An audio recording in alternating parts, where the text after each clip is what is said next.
Hi, I'm Jay Goldman, and you are watching Mr. Mobile on Butterscotch.com. Today, a look at two iPhone apps that are a whole lot of fun, and we picked these two because they have completely different control mechanisms. So the first one actually uses a really interesting touchscreen, two-thumb kind of thing, and the second one uses the accelerometer in the iPhone, so you play it by just tilting your phone back and forward.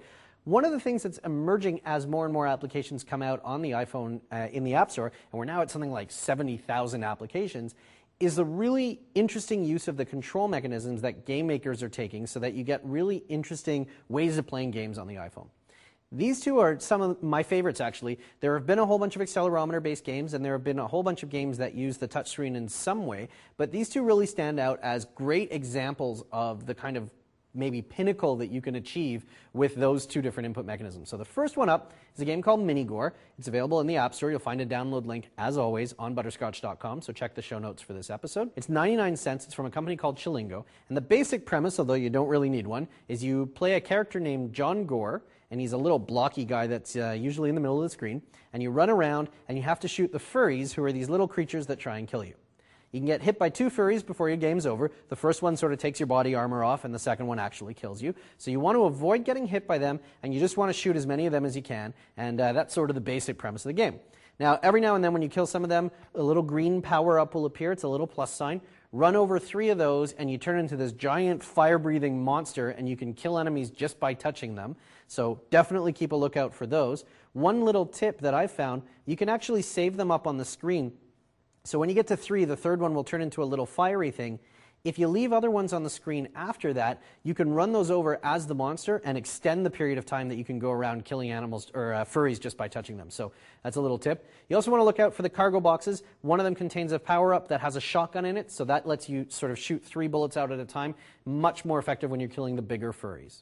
So again, Minigore, available in the App Store. Now, the reason that I wanted to show it is because of the control interface. You'll see 2 circles that appear on the screen, a blue one and a pink one. Put your left thumb on the blue one and your right thumb on the pink one. The blue one controls John Gore as you're walking around. So as you move your thumb, he'll sort of move around.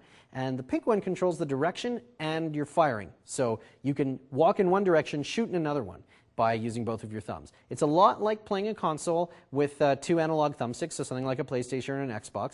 And there have been a couple of games that have done this, but I don't think any as effectively on the iPhone as Minigore. So you basically just hold your phone like that, use your 2 thumbs. Great game. Sound effects are a lot of fun. Highly recommend keeping the headphones in. John Gore talks to you every now and then, and he's got some pretty funny things to say.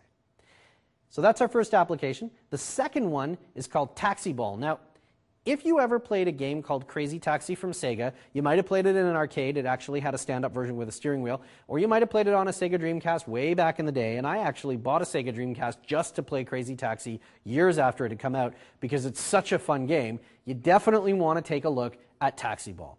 It's the same basic premise, except instead of driving a cab, you're a little sort of ball that rolls around these cityscapes, and you have to pick up people by stopping kind of within their circle. They'll tell you where they want to go, and then you have to get them there as quickly as possible. Some of the fares need to go a longer distance. They're red. Some of them need to go a shorter distance, and those ones are green. And you get more points, obviously, for taking the longer fares, but you also get through fewer of them, and you can run at a time more easily. There's a bunch of things in the levels that will move the ball in different directions, so there's some sort of directional pads that kind of accelerate you in one way. There's ice, which is a little harder to keep your traction on. There's some bouncers that will let you sort of jump over rivers and that kind of stuff. You'll see all of that in the first little tutorial where they take you through a bunch of different scenarios. And then after that, you get dropped into Noobsville, which is your first city, and you can go around and play it. The free game comes with a huge amount of stuff. It'll keep you occupied for quite a while, and in fact, you could just keep playing the level over and over and getting your time better. If you want to upgrade to the pay game, that will include a whole bunch of other levels so you can play different cities and keep going and collecting more points. It's got some fun leaderboard stuff in it so you can sort of see how you're stacking up compared to other people. And again, that's Taxi Ball, or Taxi Ball Lite in this case, and you will find it in the App Store. I'm Jay Goldman. This has been Mr. Mobile on Butterscotch.com. Thanks a lot for watching. Check the website for some other episodes, and we'll catch you next time.